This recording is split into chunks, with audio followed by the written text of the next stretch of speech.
यहाँ पर ये इस प्राइस एक्शन की पीक है, जबकि ये इसका ट्रफ। जैसा कि आप देख सकते हैं कि मार्केट इस पीक पर वापस आकर पलट जाती है और दोबारा ट्रफ पर चली जाती है और फिर दोबारा अपना सफ़र पीक की तरफ शुरू कर देती है। ट्रफ्स या रिएक्शन लोज को सपोर्ट कहा जाता है।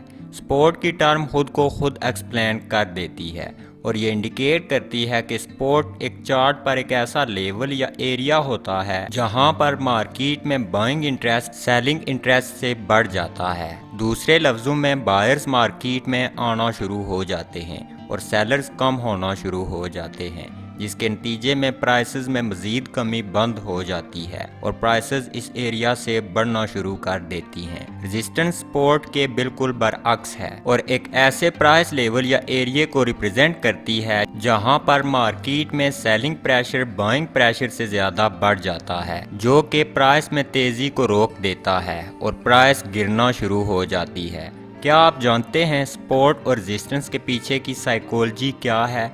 आखिर क्यों ये सपोर्ट रेजिस्टेंस लेवल्स वर्क करते हैं? कैसे एक स्ट्रॉन्ग सपोर्ट लेवल एक स्ट्रॉन्ग रेजिस्टेंस लेवल में तब्दील हो जाता है? अगर नहीं जानते तो वीडियो को मुकम्मल देखें और अगर अभी तक आपने हमारे चैनल को सब्सक्राइब नहीं किया तो कर दें ताकि आने वाली वीडियोस आपको मिलती रहें। आमतौर पर एक रेजिस्टेंस लेवल प्रीवियस पीक से आइडेंटिफाई किया जाता है। एक अप ट्रेंड में रेजिस्टेंस लेवल्स उस अप ट्रेंड में पॉज यानी वक्फे का बायस बनते हैं और बाज औकात प्राइस इनसे ऊपर भी बढ़ जाती है। एक डाउन ट्रेंड में सपोर्ट लेवल्स भरपूर तरह से इस काबिल नहीं होते कि गिरावट को मुकम्मल तौर पर रोक सकें, लेकिन इस काबिल जरूर होते हैं कि प्राइस उनको ब्रेक करने से पहले आर्जी तौर पर एक बार टेस्ट जरूर करती है। अभी तक हमने सपोर्ट को एक प्रीवियस लो, रेजिस्टेंस को एक प्रीवियस हाई के तौर पर डिफाइन किया है, लेकिन हमेशा ये सूरत हाल नहीं होती और यही चीज हमें सपोर्ट और रेजिस्टेंस के एक और बहुत ज्यादा इंटरेस्टिंग पहलू की तरफ ले जाती है और वो है एक्सपोर्ट का रेजिस्टेंस में तबादला या रेजिस्टेंस का सपोर्ट में तबादला।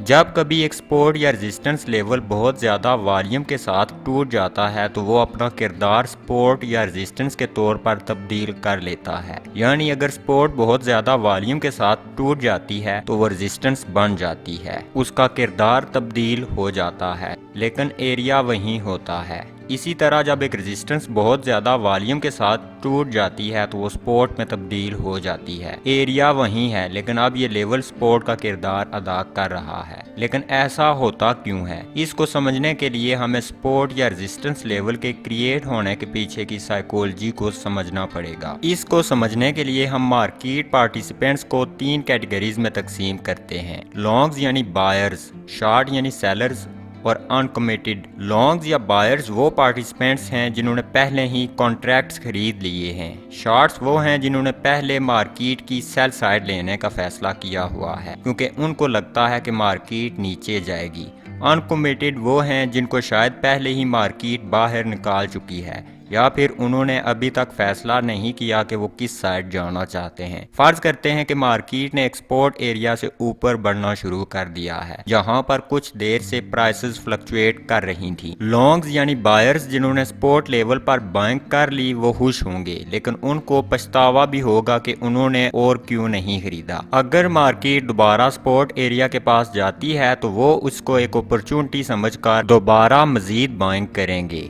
शॉर्ट्स को अब एहसास हो रहा होगा कि वो इस वक्त मार्केट की रॉन्ग साइड पर हैं। जितना मार्केट इस सपोर्ट एरिया से दूर जाती जाएगी उतना ज़्यादा वो इनके फैसलों पर असरअंदाज होगी। अब शॉर्ट्स उम्मीद कर रहे होंगे और दुआ भी कि मार्केट एक दफ़ा सपोर्ट एरिया में वापस आ जाए जहां से उन्होंने शॉर्ट पोजीशन ओपन की थी, ताकि वो इसी एरिया से मार्केट से बाहर निकल जाएं जहां से वो इंटर हुए थे। इस पॉइंट को ब्रेक इवन पॉइंट कहते हैं। वो जो इस वक्त साइड पर बैठकर देख रहे हैं, जिन्होंने फैसला नहीं किया था कि वो कौन सी साइड लें, उनको 2 ग्रुप्स में तकसीम किया जा सकता है। एक वो जिन्होंने अभी तक कोई पोजीशन नहीं ली और दूसरे वो जो किसी वजह से पहले सपोर्ट एरिया से लॉन्ग पोजीशन लेकर लिक्विडेट हो चुके हैं। दूसरा ग्रुप यकीनन इस वक्त अफसोस कर रहा होगा क्योंकि उन्होंने नासमझी में अपनी लॉन्ग पोजीशन लिक्विडेट कर दी।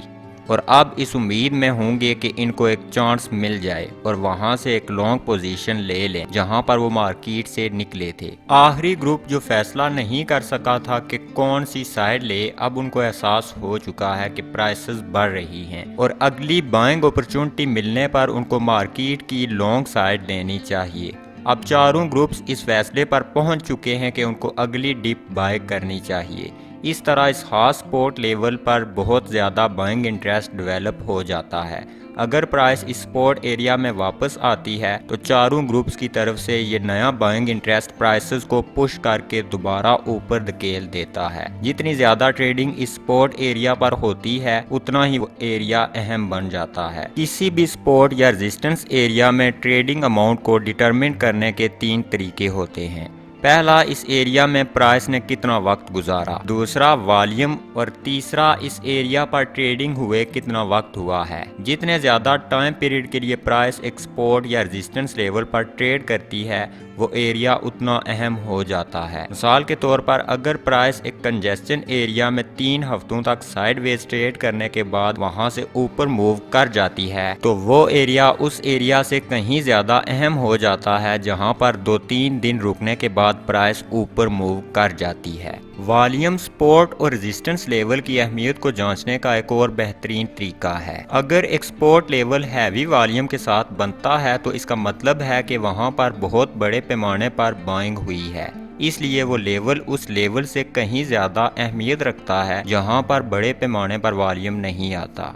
तीसरा तरीका जिससे एक सपोर्ट या रेजिस्टेंस लेवल की अहमियत को जांचा जा सकता है वो ये है कि वो सपोर्ट या रेजिस्टेंस लेवल कितना रीसेंट है, क्योंकि हम मार्केट मूवमेंट को लेकर या ट्रेडर्स की उन पोजीशन को लेकर जो उन्होंने पहले से ले ली होती हैं या लेने में नाकाम हुए होते हैं उस पर उनके रिएक्शंस के साथ डील कर रहे होते हैं। और यही वजह है कि ये एक्टिविटी जितनी ज़्यादा रीसेंट होती है उतना ही उस लेवल की अहमियत ज़्यादा होती है। अब फर्ज करते हैं कि प्राइसेस ऊपर मूव करने के बजाय अगर गिर जाती हैं तो क्या होता है। प्रीवियस एग्जाम्पल में चूंकि प्राइसेस बढ़ गई थी इसलिए हर डाउन मूव जो हो रहा था उसके रिएक्शन में ये चारों ग्रुप्स मजीद बाइंग कर रहे थे और ये उनका कंबाइन रिएक्शन था जिससे नई सपोर्ट क्रिएट हो जाती थी। ताहम अगर प्राइसेस गिरना शुरू हो जाती हैं और प्रीवियस सपोर्ट से नीचे चली जाती हैं तो रिएक्शन भी उसके बिल्कुल बरअक्स होगा। वो तमाम ट्रेडर्स जिन्होंने सपोर्ट पर बाइंग की अब उनको एहसास होगा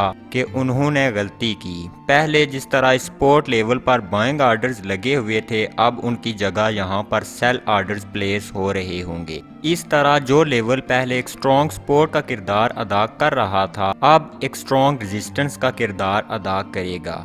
अब आप खुद अंदाज़ा कर सकते हैं कि क्यों वो प्राइस पैटर्न्स जो एक चार्टिस्ट ड्रा करता है और ये सपोर्ट और रेजिस्टेंस के कंसेप्ट्स वर्क करते हैं। ये इसलिए नहीं है कि चार्ट पर कोई मैजिक प्रोड्यूस किया जाता है या इस पर कुछ लाइंस ड्रा की जाती हैं। हकीकत में ये पैटर्न्स इसलिए वर्क करते हैं क्योंकि ये हमें एक तस्वीर के ज़रिए बताते हैं कि असल में मार्केट पार्टिसिपेंट्स क्या रहे हैं और हमें इस काबिल बनाते हैं कि हम मार्केट के मुख्तलिफ इवेंट्स पर इन ट्रेडर्स के रिएक्शंस को डिटरमिन कर सकें।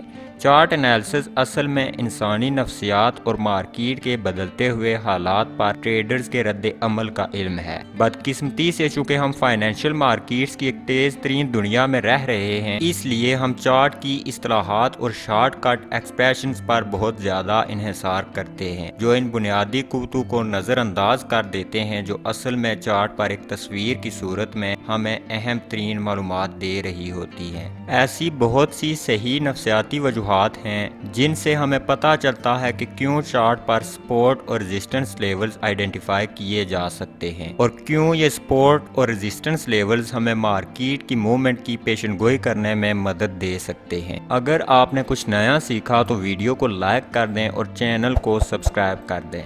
नेक्स्ट टाइम तक खुदा हाफिज।